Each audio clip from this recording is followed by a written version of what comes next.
Ladies and gentlemen, we welcome you all in the occasion of launch of the book Duty to the Pen: Reflections on International and National Political Issues by Ambassador Ghulam Rasool Baloch. Before we formally begin the session, I would like to request all the honorable guests to please switch their phones on silent so that there is no disruption during the event. Thank you so much. Before we would like to formally begin this session with the recitation of Holy Quran, for which I would like to request Mr. Humayun Beg.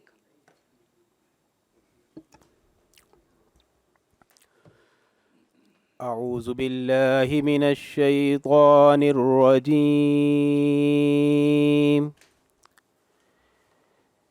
بسم الله الرحمن الرحيم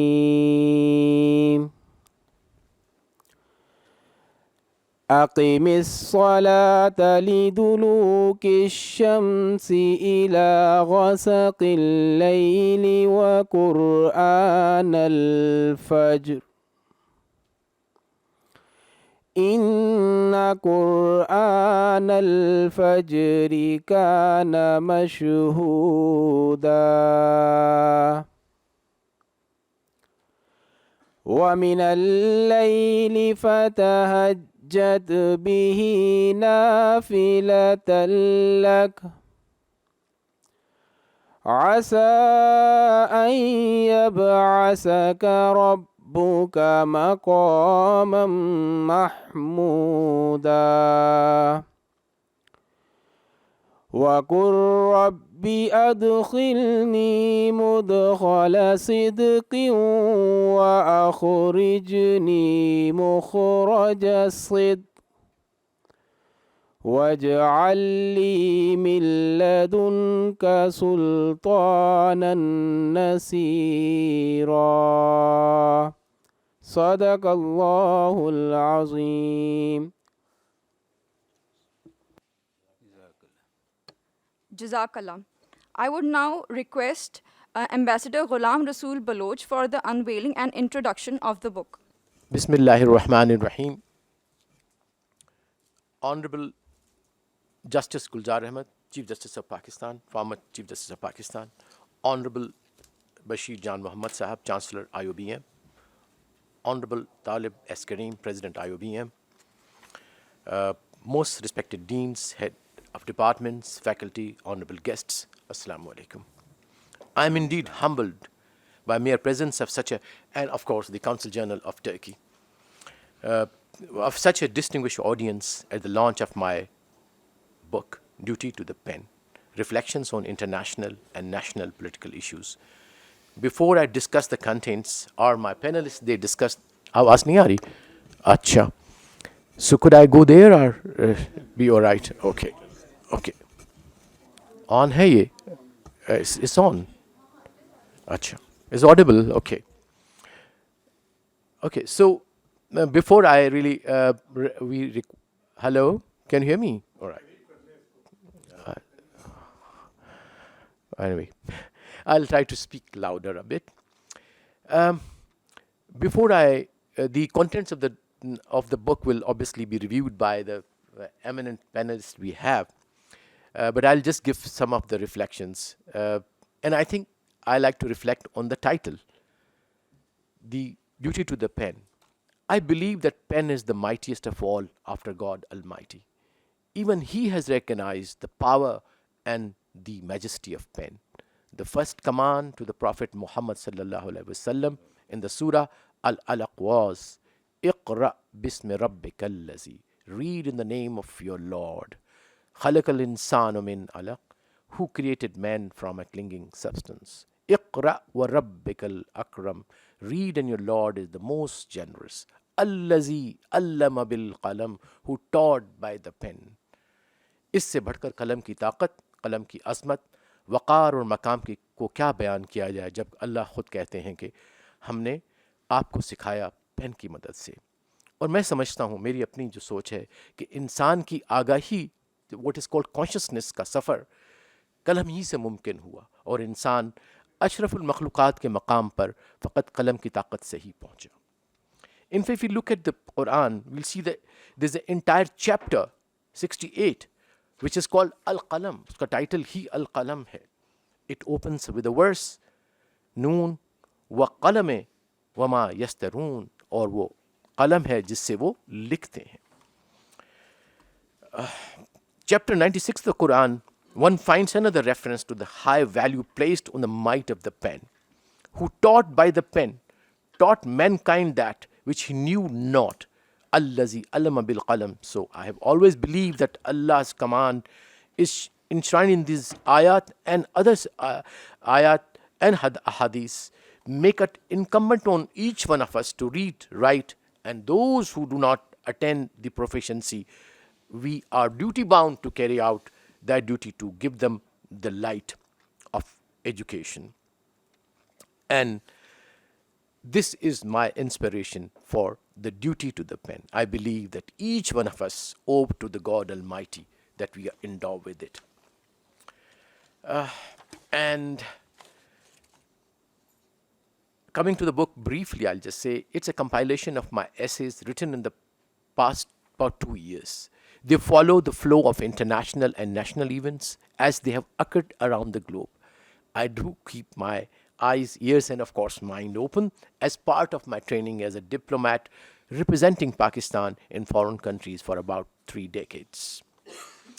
But the question is what useful purpose will my book serve? So I believe, and I think, I hope my book will serve some of the following purposes. Articles on international affairs in the book contain data and details of various international military and political crises, and they could be used as a good, useful resource material. Number 2, various international political and military conflicts analyzed in the book can be taught as case studies in the IR course or the international course. Number 3, several international relations topics mentioned in the book can also be helpful in preparation for competitive exams like CSS or PCS.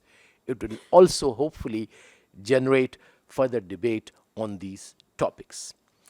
I won't go and dilate more on the book since we have 3 eminent panelists who will do that. So I will just take this opportunity to thank and express my profound gratitude to Mr. Talib, the Chancellor, Mr. Bashir Jan Mohammed, Mr. Talib Karim, for the support of IoBM in the publication of my book, and especially Mr. Talib, who really encouraged me to go ahead and get it published and, of course, made it possible for this great gathering to be there.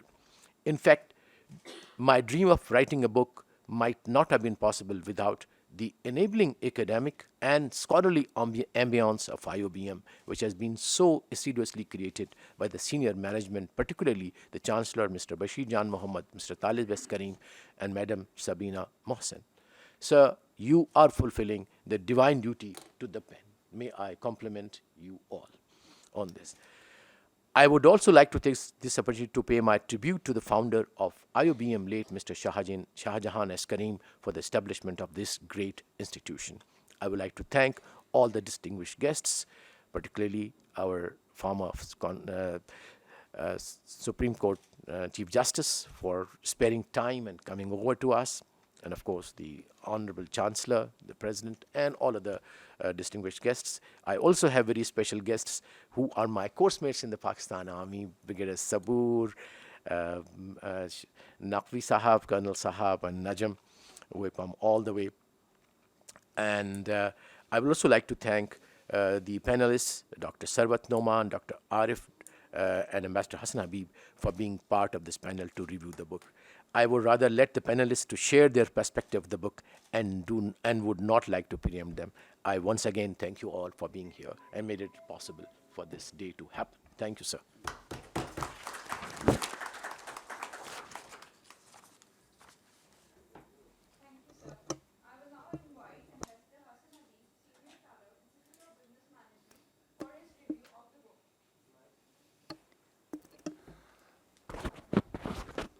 Honorable Chief Justice Gulzar Ahmed Sahab, Honorable Bashir Jan Mohammed Sahab, Chancellor IoBM, Honorable Talib S. Karim, President IoBM, ladies and gentlemen, Assalamu alaikum.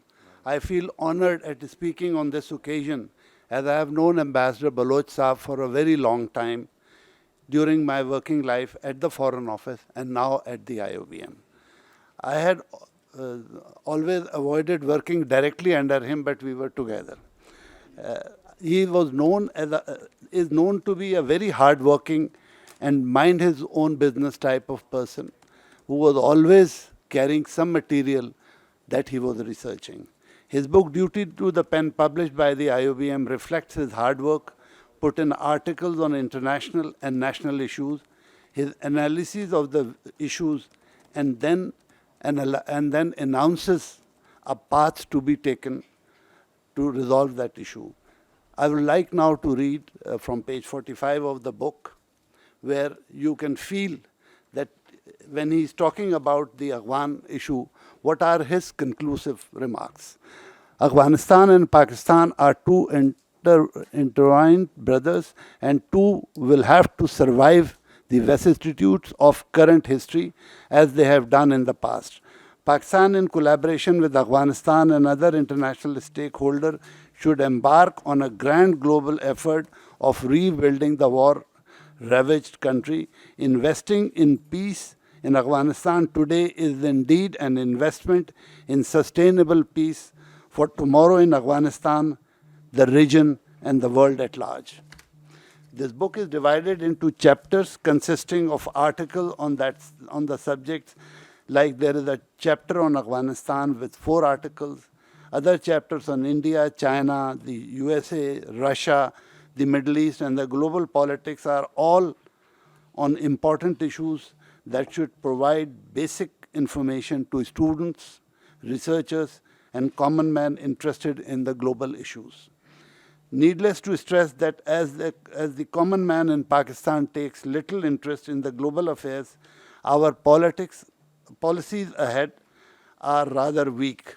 There is hardly a serious discussion on international issues that later haunts us. More time is given to internal issues where confusing narratives further derail the serious attention of our public.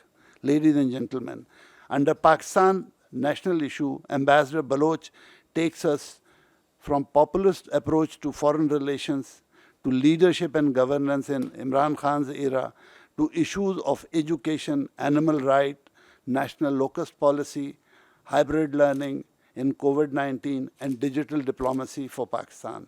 His range of subject is fascinating. Here I would like to read his suggestion from page 203, that is on HEC. That is more relevant for us at IoBM. Therefore, an autonomous and well-established HEC as premier national regulatory role must be the national priority. Government should urgently and immediately tackle the issue of higher education governance structures. It is, I think, close to all of our hearts that the HEC's policy and its implementation carries the future of Pakistan. I hope and pray that more and more people should read and benefit from this great book. Thank you very much.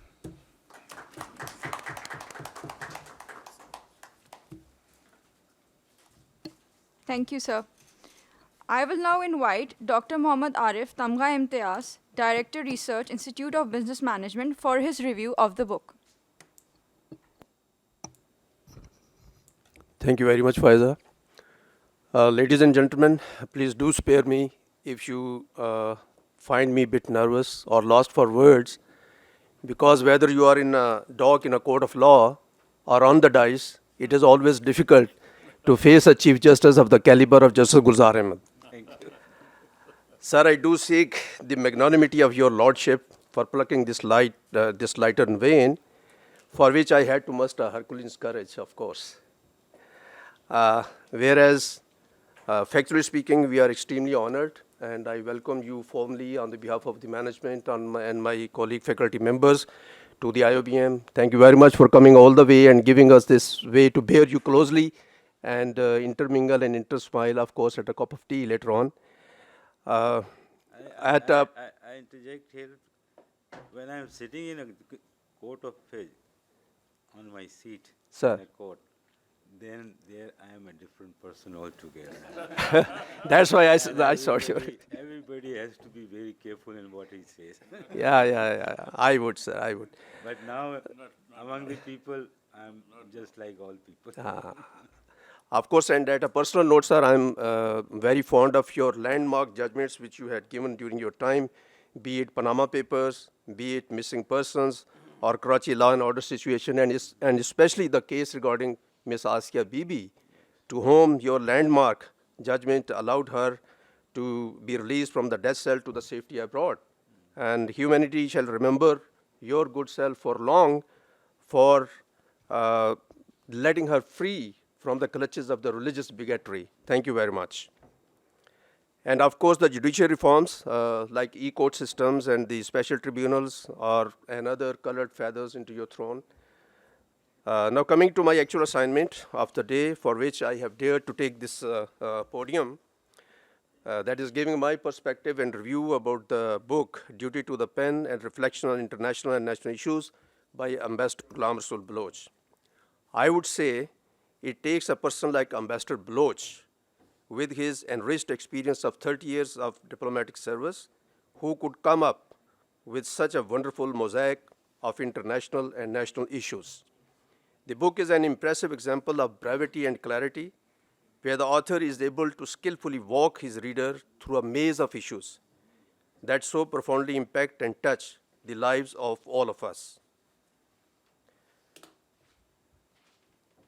Lives in a matter, I would say the global citizen in general, but the people of the South Asia and the South Pacific Asia in particular. While doing so, he leaves number of telltale signs for the readers to think, to conjure, to contest, and to research further.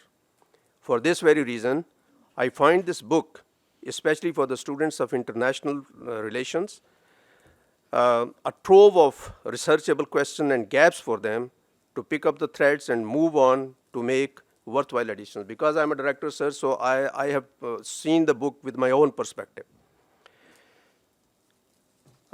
So these researchers of our PhD and MPhil students, I think they have a lot to dig into as a person and as a team altogether.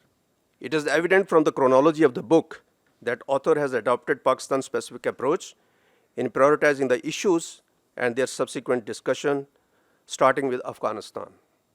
I love the way author has prosed the victory of Taliban, and I quote, "After a 2 decades long sustained and bloody struggle against foreign occupation, a swift and surprise victory by the Taliban in Afghanistan not only stunned the world, but the victor," unquote. As we all know, that Afghanistan is an Achilles heel for the peace and stability of Pakistan, and we just cannot afford to disassociate ourselves from the happenings in Afghanistan, as Pakistan's interests are deeply entrenched into that country. The author has therefore rightly highlighted the challenges for Pakistan under the present Taliban dispensation. The bigger question to dig in by any researcher is whether Pakistan's dream of Western strategic depth is achievable, or shall it remain elusive forever. Moving on, author's discussion on India's emerging historic dilemma in making extremely difficult foreign policy choices in the face of rapidly changing geopolitical realities under the heading Delusion of Grandeur is quite interesting, and each one of them can be converted into a thesis in itself. For example, shall India be abandoning the historic Russian friendship for the want of strategic ties with US? 2. Will India happily embark upon the Quad Chariot, that is the USA, India, Australia, and Japan, to counter China? 3. Shall India do away with her age-old policy of non-military alignment, even after the conduct of Malabar naval exercises with Quad members? If I have to pick up a single, most important international issue that author has done a full justice with, is the emerging Cold War between USA and China. I feel Ambassador Baloch is fully justified in using the analogy, the Thucydides trap, to describe the ever accentuating hostilities between USA and China. The term Thucydides' trap is derived from the thesis of great Roman historian Thucydides, who about 2,500 years before wrote while analyzing Peloponnesian wars between Athens and the established Athens, who was the established superpower of that time, and the Sparta, the rising power of that time, who completely annihilated the Athens. And the thesis says, whenever an established power is challenged by a rising power, the war becomes inevitable. I think the analogy very much suits to the China and US relations at the moment. So in the backdrop of this historic thesis, author has raised a very genuine question that shall China and USA be able to defy the Thucydides trap?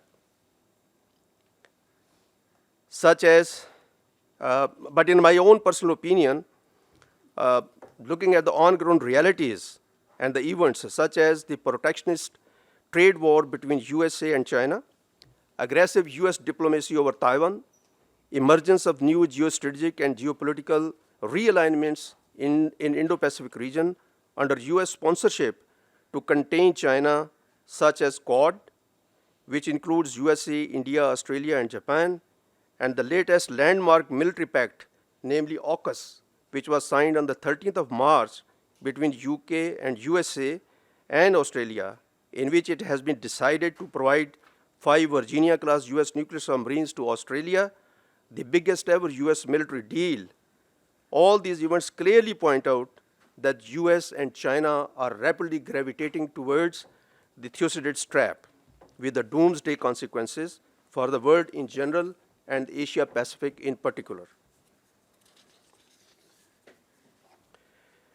Here it raises an important question that while this grand game is being played around the Thucydides trap between US and China, what foreign policy options are left for Pakistan? Can Pakistan play a balancing act, catering to her own peculiar geopolitical and above all economic realities, or should it become committed to one of the belligerents, but with what consequences?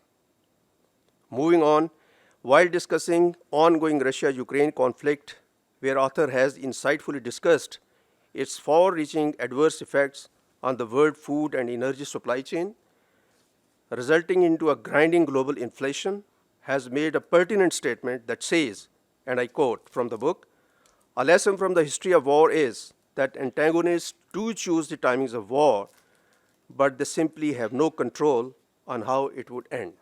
And this is the dilemma which is going on in Ukraine war. Now, in my personal opinion, for the students of regional and geopolitical studies, it raises some relevant researchable questions, such as, shall this conflict lead to long-term stalemate, which might last for months or years? Or shall it lead to a ceasefire involving territorial concessions by Ukraine? Or shall it lead to Ukraine's collapse? Or shall it lead to Russia's declaration of victory and withdrawal with the objectives claimed to have been met? Or shall it lead to Russia's collapse and a change of regime at Kremlin? Or shall it, at worst, finally surpass Russia's nuclear threshold, leading to Third World War with grave consequences? So these are the questions for all the students to research into and to come up with their thesis.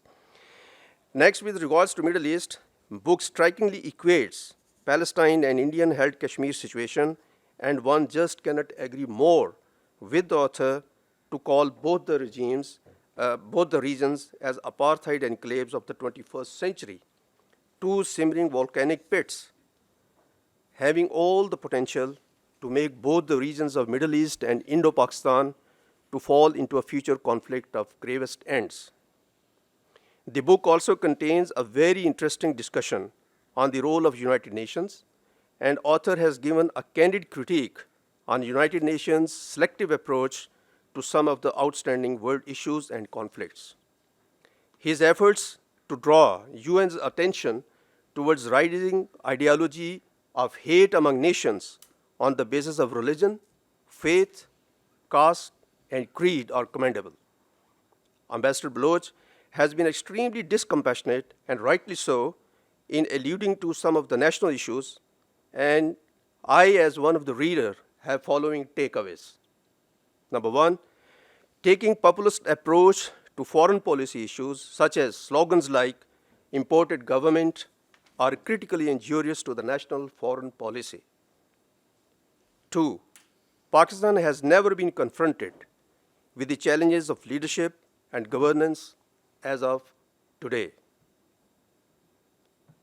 3, he has been very candid in highlighting the digital learning deficiencies of his own elite corps, the diplomats, and has so rightly and timely coined the term digital diplomacy. His emphasis on hybrid learning, and this being a mode of future education, is also quite relevant. 5, one may have difference of opinion with the author running 2 parallel HECs, one looking after academics and research, while the other government funding to the higher education institutions and its regularization. However, in my personal opinion, such thinking of the author is not without reason and is rather motivated by coming to light some unhealthy practices within the public institutions involving questionable handling of billions of rupees of funding. Well, ladies and gentlemen, here I feel that I have taken my due time, and divulging any further details of this wonderful, engrossing, and smart book that one can finish in 2 or 3 sittings shall be like giving a spoiler to the would-be readers, who are surely destined to cop a lot of knowledge and wisdom while locating further researchable avenues from this unique thesis on international and national issues. Finally, where I would like to recommend and fully endorse the reading of this wonderful book by the public in general and people of academia in particular, I would strongly recommend, rather request Ambassador Baluch to please provide some copies of this book to CSS Academy, Army, Navy, and Air Force War Colleges, and National Defense University, NDU. Lastly, as Director of Research, I thank Ambassador Ghulam Rasul Baluch for archiving his enriched experiences in the form of this compact book for all of us to avail of his wisdom and diplomatic experiences, along with his sharp and penetrating analysis. And of course, one cannot resist expecting more from him. And by doing so, you are stepping rightly into the vision of our forefather, Mr. Shah Jahan Sayyid, who actually established these wonderful institutions, and we all are here to fulfill his dream. And I'm sure that within a short span of time, we have come up with 4 books, and probably this is the 4th launching of the book. This is a job well done, and I hope his soul rests in peace by looking all this. Let me assure you, Sir Baluch, you really have done your duty to the pen, which shall, in due course of time, keep enlightening all of us. And for this job well done, you ungrudgingly deserve our appreciation and applause from the IoBM family in particular and public in general. In the end, I'm extremely thankful to the wonderful audience for giving me a patient hearing. Thank you very much. Thank you, Dr. Arif. I will now invite Dr. Sarwat Numan, the Head of Education Department, Institute of Business Management, for her review of the book. Assalamu alaikum and good morning, everybody. Welcome, Justice Sahab and the honorable chief guests. I'm here today to talk about Sir Baluch's book, Duty to the Pen. So I was one of the first ones to get a copy of the book. And when Sir Baluch presented the book to me, for the first time, I was receiving a book on regional and international politics. Before this time, I had always received gifts on books that were on education, books that were related to research journals, and also storybooks, novels, fictions, comics, but never a book on IR. So my first thought was that this is going to be a very, very heavy read for me. But surprisingly, the book was written in very simplistic manner. I was able to navigate my way through the book. I was able to understand each and every topic which was given in detail. all the book is actually divided into various chapters, and the chapters are again divided into different sections. My favorite section of the book was Reimagining the Higher Education, in the chapter Pakistan's National Issues. I do believe that we still needed one more section here, and that was a section dedicated to the training of school teachers and school education in Pakistan. Because the human capital in Pakistan, it does begin with school education. So that's just, inshallah, in the next book. Now, over here, I also want to draw your attention on a very, very important chapter in this particular book. The name of the chapter is The Dark Ideology of Hate and Civilizational Challenge of the 21st Century. And I'm going to read from this particular chapter. It says here, the emergence of hate as an ideology and its manifestation in racial, religious, and social class is ripping apart the very fabric of the delicate tapestry of human society, which has evolved into a mosaic of multiplicity of identities, including racial, linguistic, religious, and cultural, etc. The short-sighted bigots masquerading the politicians and statesmen have exploited this naturally endowed diversity by creating an ideology of otherness and hate. The economic inequalities, primarily the result of exploitative, profit-driven capitalism, are being used as fuel to ignite the fire of hate, prejudice, and racism. Now, this particular chapter ends with these lines. A universal rejection of ideology of hate, targeting some specific religion or ethnicity, has to be recognized as a global response at UN nations level is urgently needed. Pakistan may take such an initiative in collaboration with like-minded countries. Now, this is something which really struck to me. Everything is coming down in this particular book to racial hatred and capitalism. If you take these two things away, I believe that there will be much peace in the world. So I'm going to end my talk with these beautiful lines by Sir Baluch. And I'm going to say that, inshallah, Pakistan may take lead in getting rid of the politics of hate. Thank you.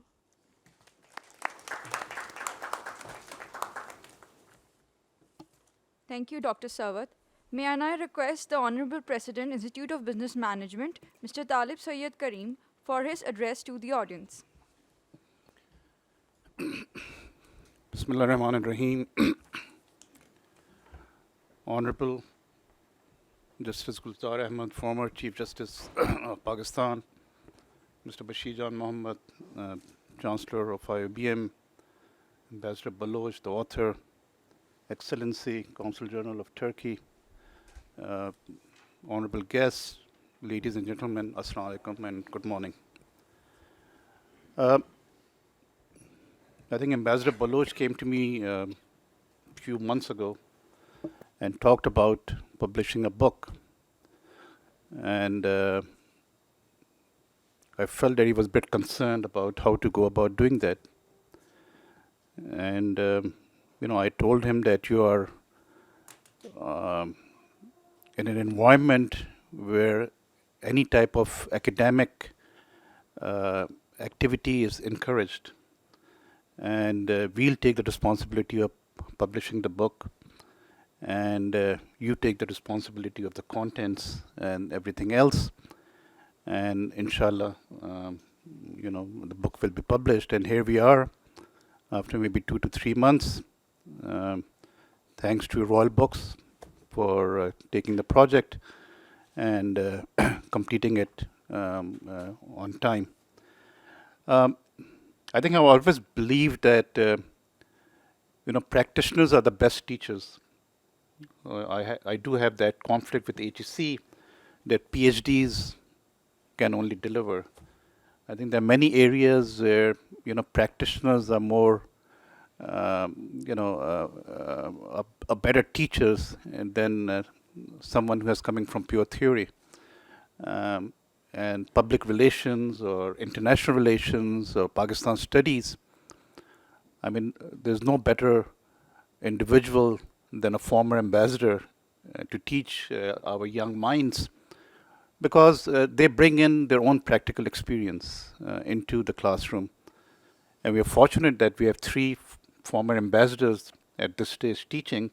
Two are sitting here, Ambassador Baluch and Ambassador Hassan Habib, and of course a very senior diplomat, Ambassador Shahid Amin, has been teaching for past many years. And saying that a banker maybe can teach in a better way principles of banking than maybe a pure person coming from the theoretical background. So I think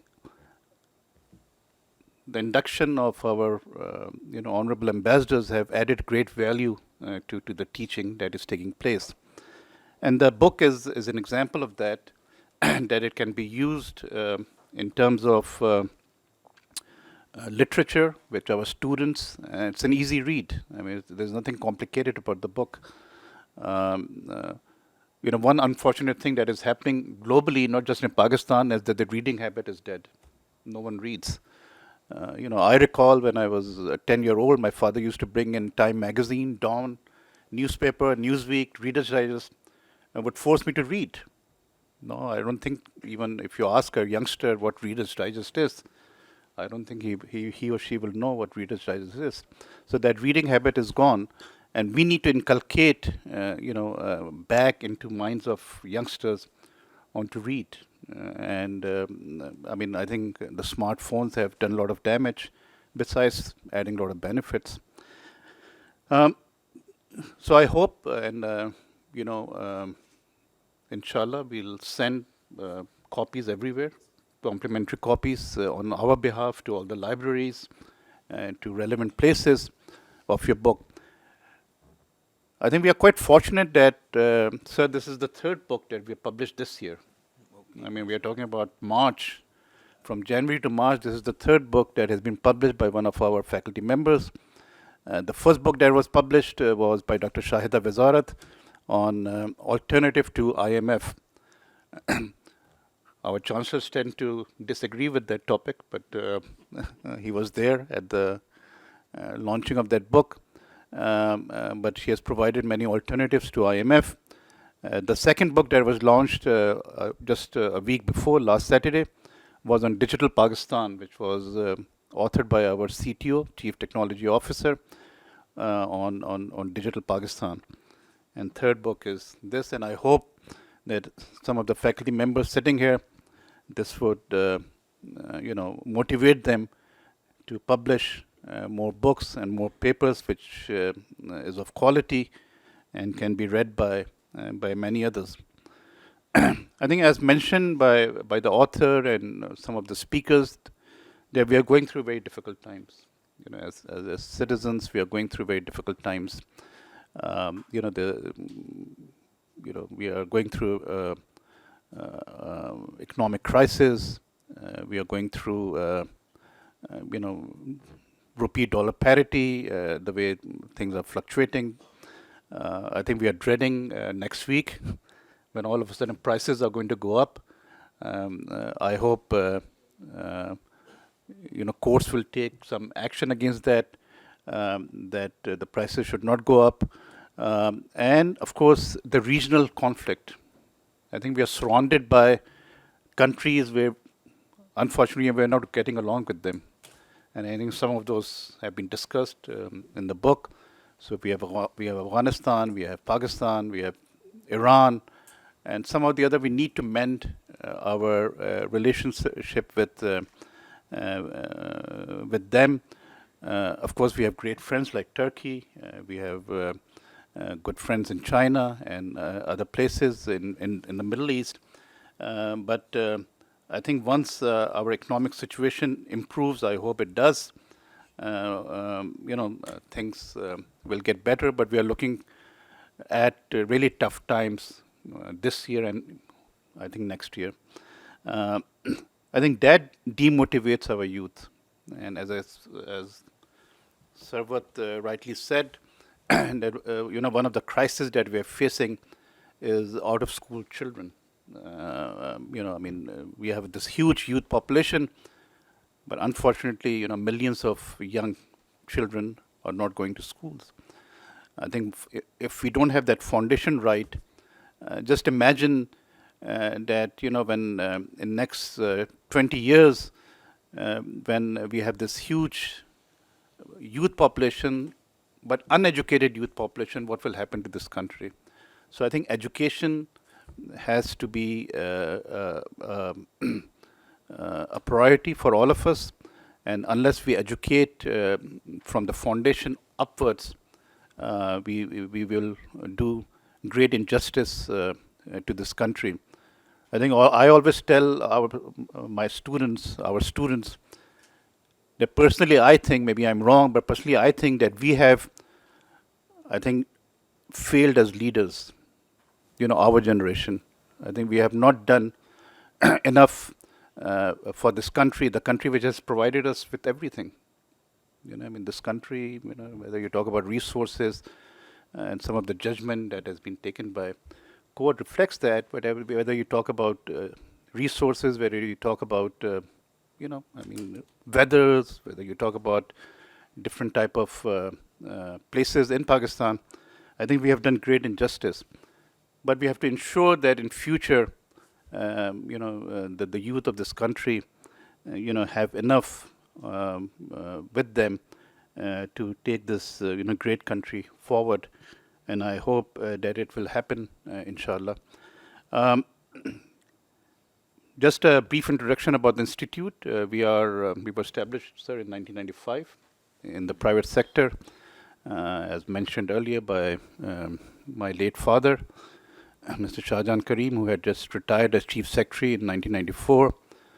So I think the first person he met was Mr. Bashir John Mohammed, and I think it was a big challenging task for him, but I think with the support of the business community, with his colleagues and others, we were able to establish this.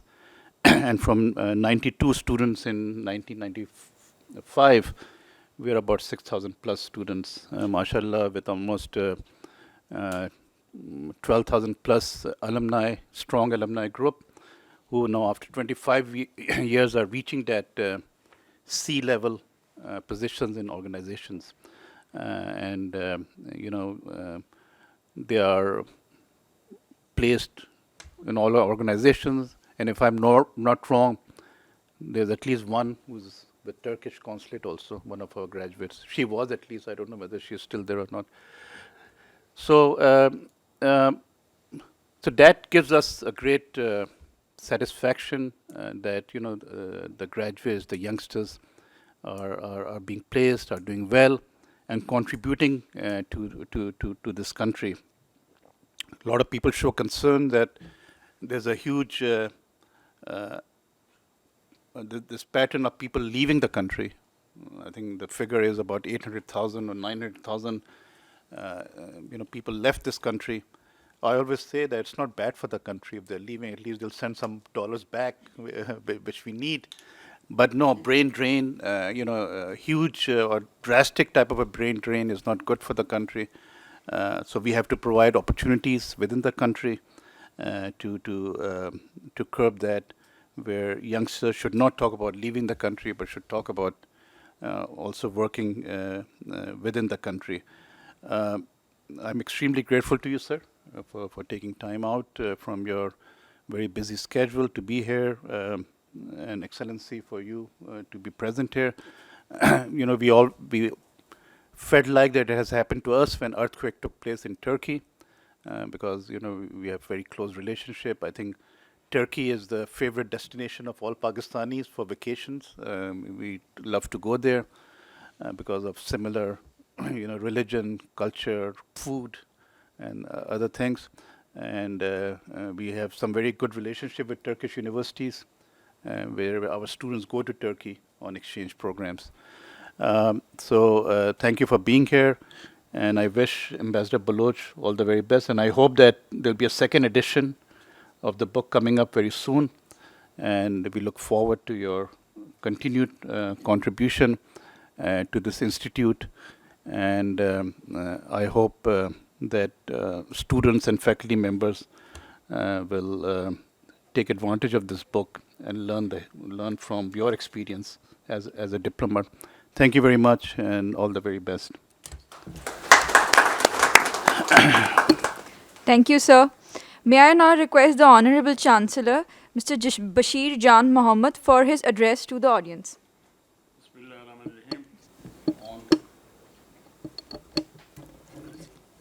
Honorable Chief Justice Sahab Gulzar Sahab,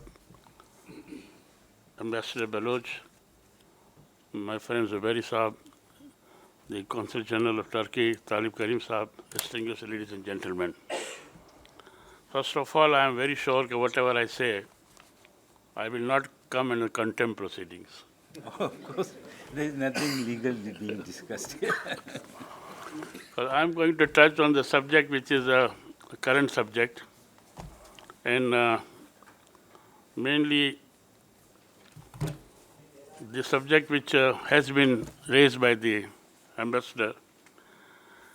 I will quote his page number 137. He said, for Pakistan, the greatest threat comes from the sustainable economy due to three-pronged threats as described by Dr. Ahmed.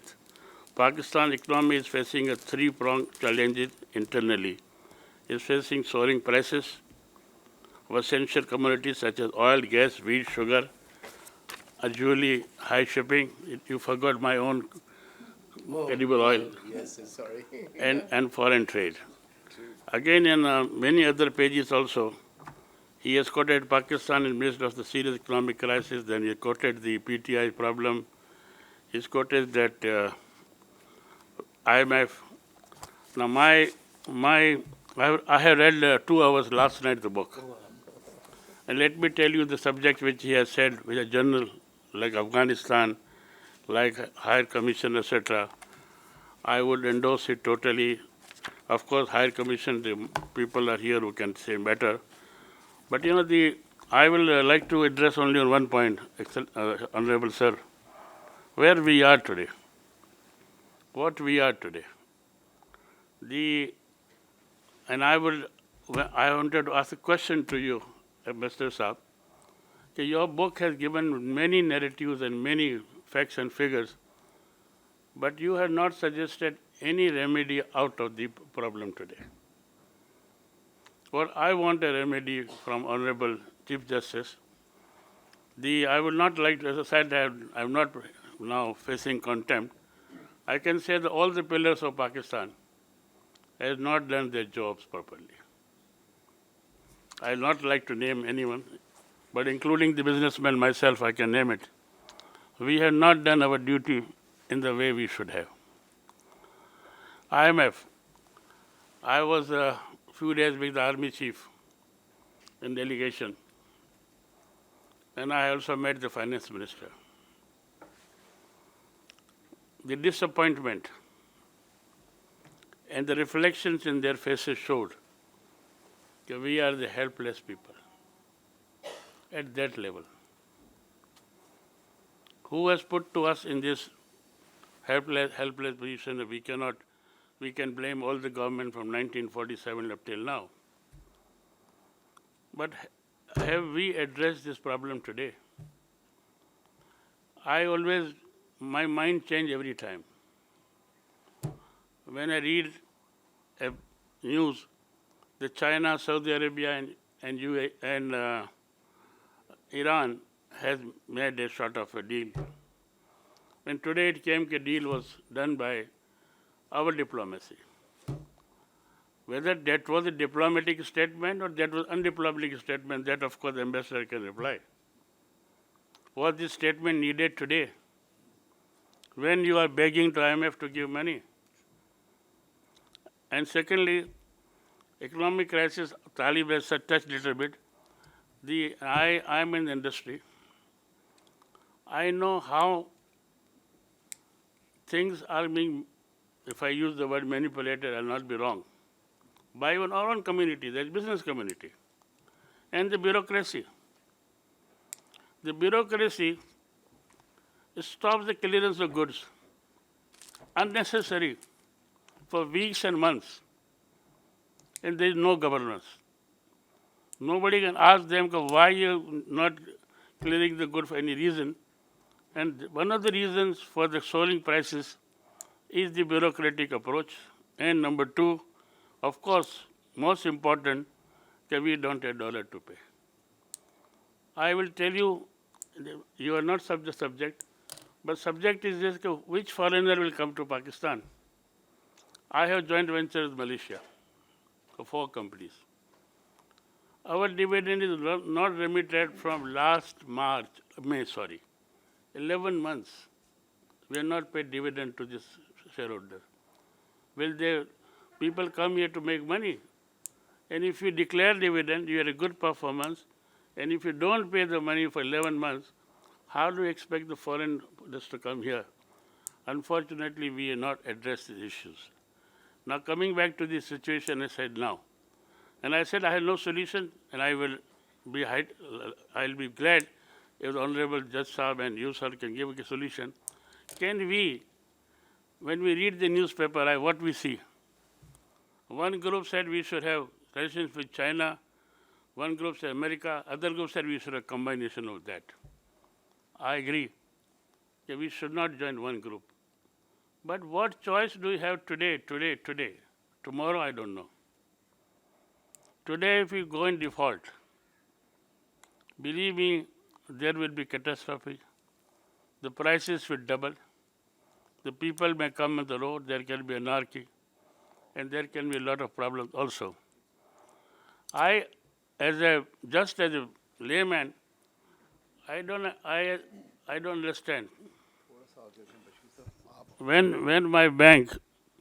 I go to a bank to borrow money, I have to accept their terms. Or I say, okay, alternative. I asked this question to Finance Minister, that we will not like to be dictated. Do you have second plan? He said, yes. The second plan he gave me, unfortunately, was also linked with the IMF. If IMF approves, then the second plan comes. So, I would like to, with this August gathering, can enlighten me and others, what solution we have today. We had our governance has collapsed, judiciary is being questioned, establishment is being questioned, the basic politicians are fighting for their own goal. They are not fighting for the country. Each one of them, we cannot name one or two. How can we get out of this? I think this is the question which we have to answer openly and see what we can do. I will not like to touch more on this subject. Of course, I can speak hours on that subject. But I think this is the way I request Mr. Saab and all the group here to kindly tell us what is the route out. You have lived in many countries in the world. I go to Malaysia every 6 months or 3 months. I have seen the glory of Dr. Mahathir, and I have seen the fall of Malaysia now. Like this, Why? Number one, governance. Number two, corruption. The country which had no corruption 30 years back, Malaysia, today it is one of the corrupt country. Today Malaysia also one of the corrupt country. So this is the point where we have to address it if we can do it, if possibly. Regarding what Talib has said about IoBM and education, when I met the army chief, all of us complained about rupees devaluation, about no availability, about no electricity charges. I only touched one subject. I told them, sir, what you need is education. What is worse happening in Pakistan, that we are misinformed and informed people. Misinformed by the social media and getting influence from them. The education level in Pakistan is so low. And hardly 10 or 15% of the population can afford higher education.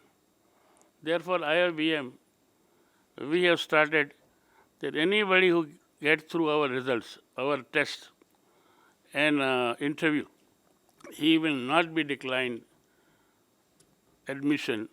He will be 100% funded by the IoBM. Because that is all we can contribute to education today. But I think when I was with this group of 10 big people who made the army chief, I told them that, we are a big complaint. I am making complaints. But what we can do, that we have to see.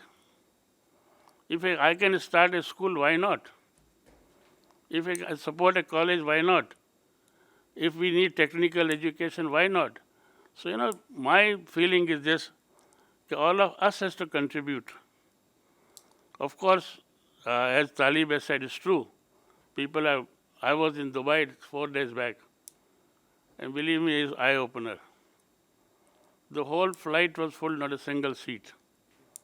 The business class is 500,000. The economy class, 160, 70,000. And half of them were businessmen. What they were doing there, including myself. Let me put question to myself. We were searching what is going on. And when you search something, I agree, Talib, these intellectuals will bring money back, but actually the brain drain is there now. It is not only the businessmen, but the brain drain is which we have to stop. And therefore we have to create opportunity in the country. I once again congratulate you, sir. Thank you, sir. You have done your duty to the pen. Thank you, sir. And I think everybody should do their duty to the pen. Of course, either it is pen or it is TV interview and give your views, because people and reading habit is going down. I think we should encourage, even we have to distribute the books to those who can read freely, it will be worth it. Once again, Honorable Judge Sahab, I thank you very much for your coming here. And I compliment Ambassador Sahab for your efforts. Thank you very much, sir.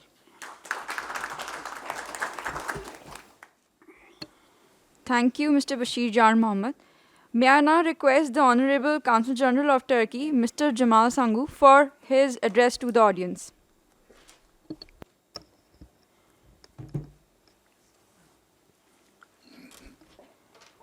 Bismillah ar-Rahman ar-Rahim. Honorable Chief Guest, Honorable Chancellor, Honorable President, Excellencies, distinguished ladies and gentlemen, Assalamu alaikum, and a very good morning.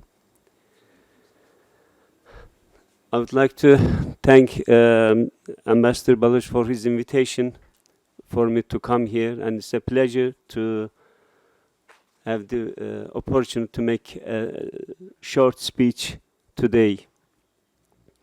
First of all, it is very important to write down the experiences, memoirs for the next generations. I think it's very important, and sharing the experience, sharing the views, sharing the ideas with the others.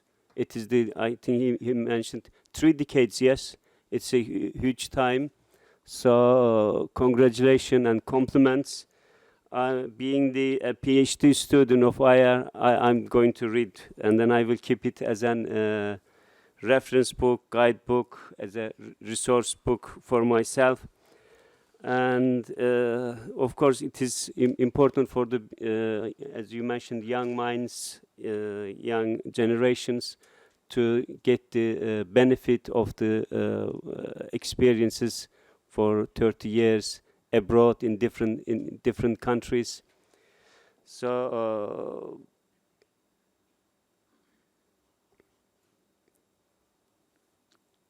Mr. Chancellor mentioned education. Education, of course, is very important. This is the only way for our countries, for Muslim Ummah, to come up with all this solution. We have also some economic problems over there. You mentioned Malaysia and Turkey and Pakistan were the top 3 countries among the Muslim Ummah, but what we have come today, we have to think about, we have to discuss about, and we have to bring solution. I agree definitely with you.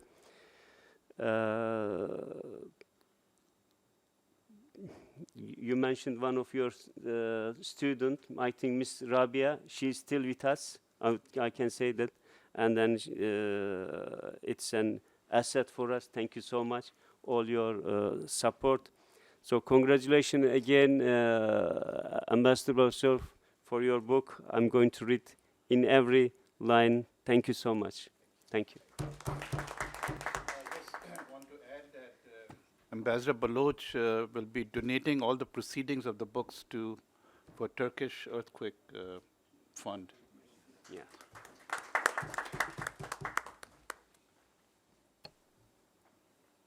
Thank you very much.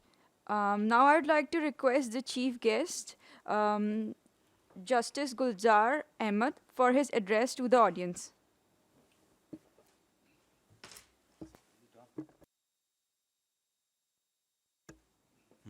Thank you. Thank you very much. Assalamu alaikum to all the ladies and gentlemen. Thank you very much, Mr. Talib S. Kareem, and also Mr. Bashir Jan Mohammed for inviting me as chief guest on the launching of the book authored by Mr. G.R. Baluch, Ambassador G.R. Baluch. I have heard the panelists. They have spoken quite high about the book, and have also given salient features of the book. Incidentally, I have also read the book. And whatever the panelists have said, of course, I agree with them. And I give full credit to Mr. Ambassador G.R. Baluch for writing these essays and articles and then producing them in the shape of a book. This book contains his experience of 30 years in diplomacy, and of course the coveted post of ambassador also.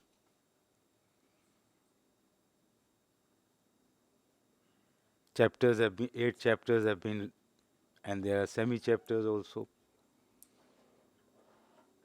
World affairs have been elaborately discussed. And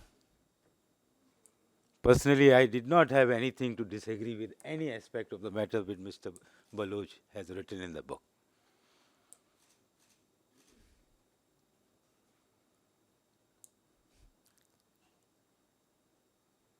The thing I wanted to know and was searching in the book was,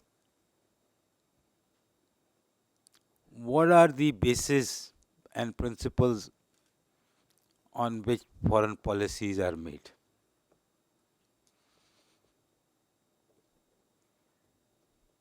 What country's foreign policy is heard in the at the international level?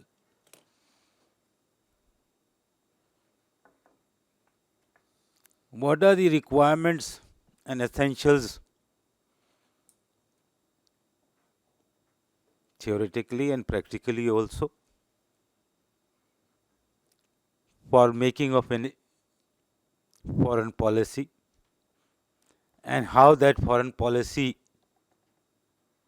is put forward, and how much of it is disclosed to the people of the country.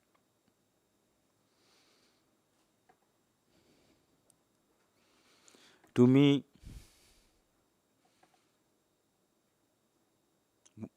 as a lay person on diplomacy and foreign policy, I understand the foreign policy can be made by a country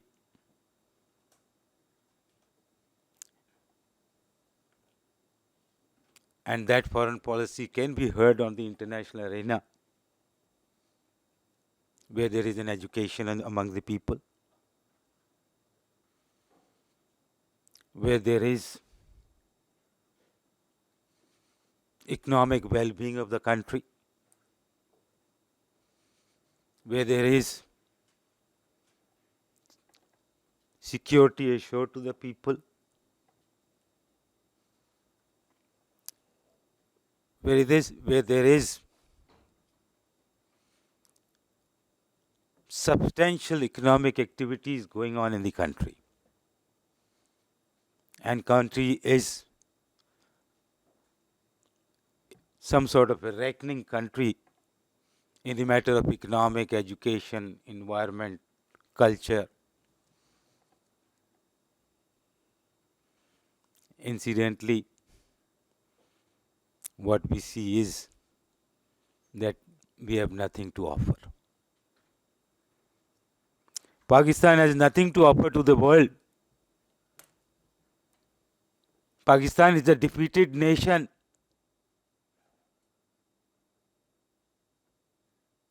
Pakistan has lost at many levels. At the international arenas, it has lost the half of its country by laying down the arms. What foreign policy are we talking about? What economic activity we are talking about?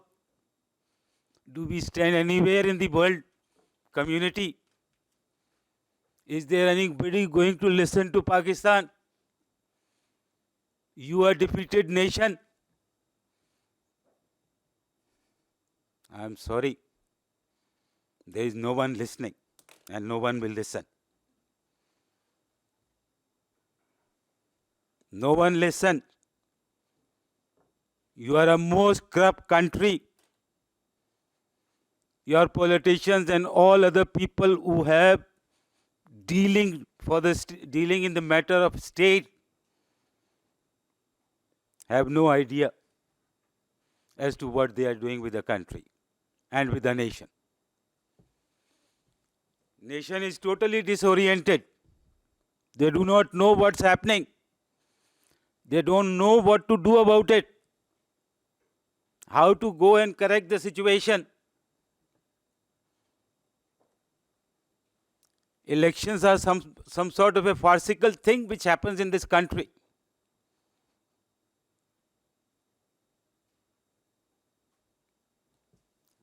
And Mr. Bashir Jar Mohammed, I, with respect, disagree with him when he talked about meeting with the Chief of Army Staff. He had no business to go to the Chief of Army Staff for his complaints and business. What the Chief of Army Staff will give to him? Is he going to give him a gun? Is he going to teach him how to fire from the gun? Is he going to train him how to run a tank? Mr. Bashir Jar Mohammed, it was a totally wrong approach from your side. They are the people who hold gun, nothing more. They are not going to teach, they are not going to give you education. They are not going to give you any economic activity. You talked about the 3 pillars of the state. Quote, one of the 3 pillars are the parliament, executive, and the judiciary. Incidentally, these three pillars are totally neglected in our country. They are basically parliament. I don't know what to say about it. It's not doing its function. Its work is to make laws. Constantly making laws. But that part of the parliament job is not being performed. Executives have to look after the state functions and ensure that all executive activities in the countries are carried out for the betterment of the people and economic well-being of the people. Incidentally, that aspect is also missing in Pakistan. Judiciary, on the other hand, is doing its job, not because I have been a part of that pillar of the state, but in fact what I have experienced and that the judiciary constantly works and try to give to the people, relief to the people as much as possible, which are on daily basis difficulties created for the people by the two other pillars of the state. You find some sort of a semblance on the road, you are safe in your house, there is some amount of security assured to you. That's because of judiciary being functioning in the country.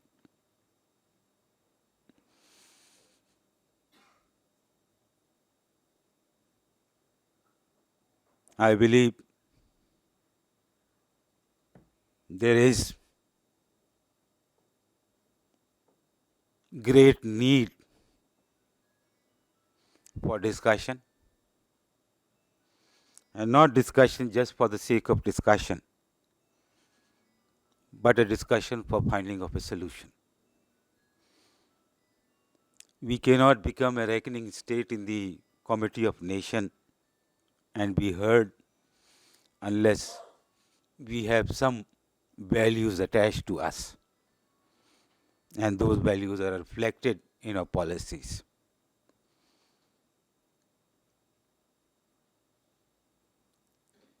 Whatever is left of Pakistan,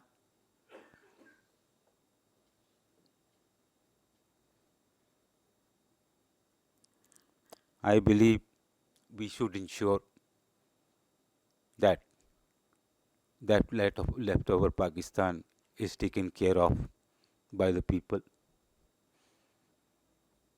And it's the people who matter and nobody else.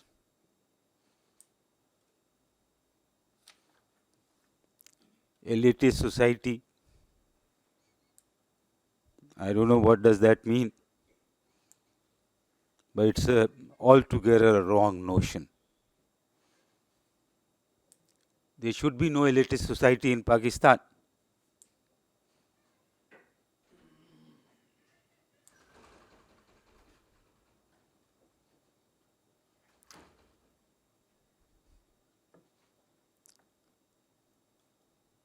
Work for Pakistan, work for the betterment of the people, work for the glory of Pakistan. Do something for the development of the country and its people.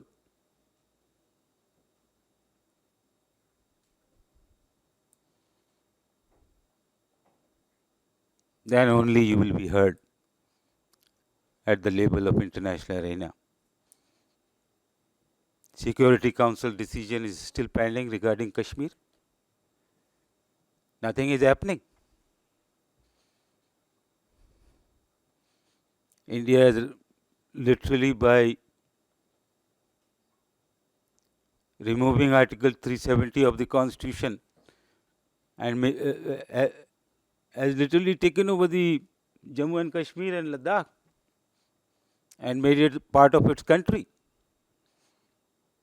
What Pakistan has done in response? Nothing. Except for putting up a clock in Islamabad, noting down the days, hours, and minutes passing by of Indian taking over of that Kashmir. That's not the solution. You need to make yourself capable, develop capacity to be heard and to be counted among the committee of the nations. I congratulate Mr. G.R. Baluch for doing so hard work in this book, and everything what he has written is really remarkable. And I recommend that people should read this book. Thank you very much.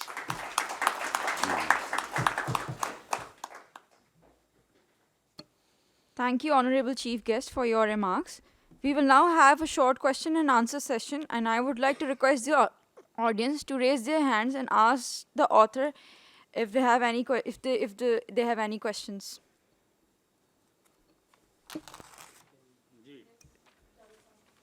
Javed sir, please. I think, Justice Saab, you have made it worth my while sitting here for the last 1 hour after listening to you. You have rekindled a fire inside me that there are still people who really understand the issues. That was a comment, not my question is something else. We have talked a lot about our Honorable Chancellor Bashir Jan Mohammad Saab made a interesting comment that there's a lot of data and diagnosis in the book, but little prescription for solutions. And I think, yes, we should spend maybe 50 minutes out of an hour talking about solutions. Your Excellency, Extraordinary Ambassador Saab, I heard that there's a section in your book that talks about reimagining the higher education sector. So my specific question is, what are the 1 or 2 or 3 issues that you have highlighted there in reimagining higher education? Basically, I was to write a book entirely for the on international relations. That's my forte. But since my retirement, one cannot escape but be impacted in terms of discourse, that is discussion, as well as affected by personal going around the life. And with the HSC, since my association with IoBM, and before that, I was at the Prime Minister's Secretariat, and I used to be dealing with education, social sector, including the education ministry. So what I was actually, I have not quoted here, but I think I did have the data, that there are certain successful models in the world where the Higher Education Commission, or whatever name they give it, is supposed to be only a regulatory body. But what happened, where the distortion occurred in Pakistan, was when they were given funds, HEC, to go and then use those funds as a leverage. Leverage to do what? To promote certain institutions, certain individuals, get some inductions, get some promotions. So my prescription is that in order to take that distortion out of HEC, we should have a regulatory body, the way you have SECP for the business. So you can, if you will, you can call that there should be a SECP for the educational standards. That is hiring, firing of the faculty, equivalence, examinations, and all the and the content. Most importantly, the content. I mean, we keep talking about outcome-based assessments. Where is outcome-based assessment? None. It's all right.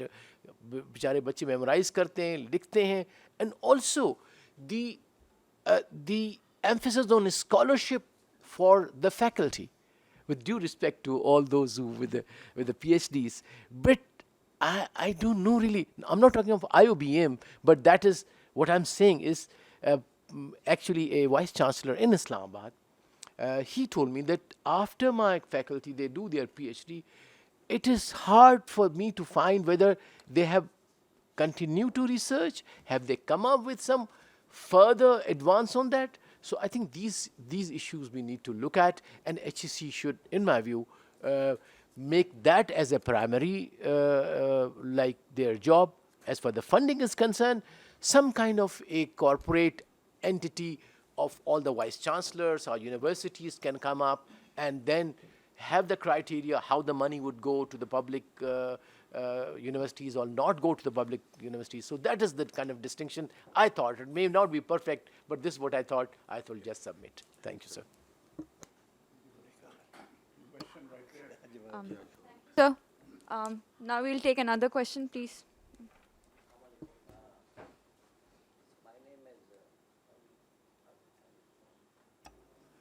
Assalamu alaikum. My name is Irshad Salim, and I have a question for Honorable Justice Gulzar Saab. And it relates to your statement, which dovetails my study for 10 years about building up self-capability and then capacity building. After meeting a lot of people in Pakistan, because I'm a recent returnee from abroad, there has been an emphasis on capacity building. And I felt capacity building is a line item on the international donor agencies, so the focus has been on capacity building. But my study shows that capability building is a real issue in Pakistan. But there is a debate, a denial, whether capability building starts from home to the powers of corridor or the other way, or whether there needs to be a sundial effect of this. What would be your comment on this?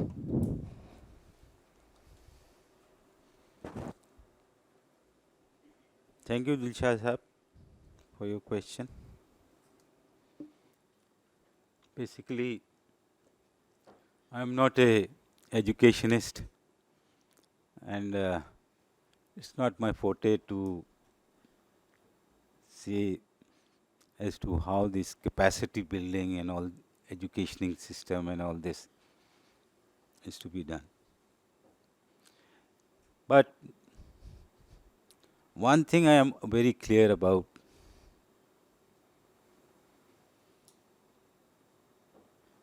that the society should possess one basic element or a standing, that is of honesty. If the person is an honest person, he will do honesty with everything. He will ensure that he does and acquire capacity of what he is. He can do it. He will like to do it more.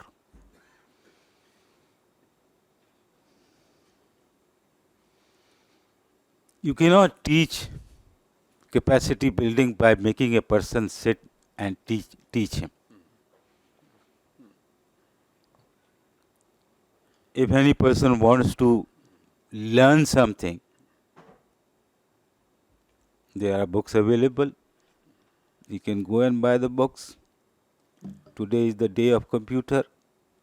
Everything is available on the computer. Just matter of clicking. But the honesty cannot be taught. It is inherent.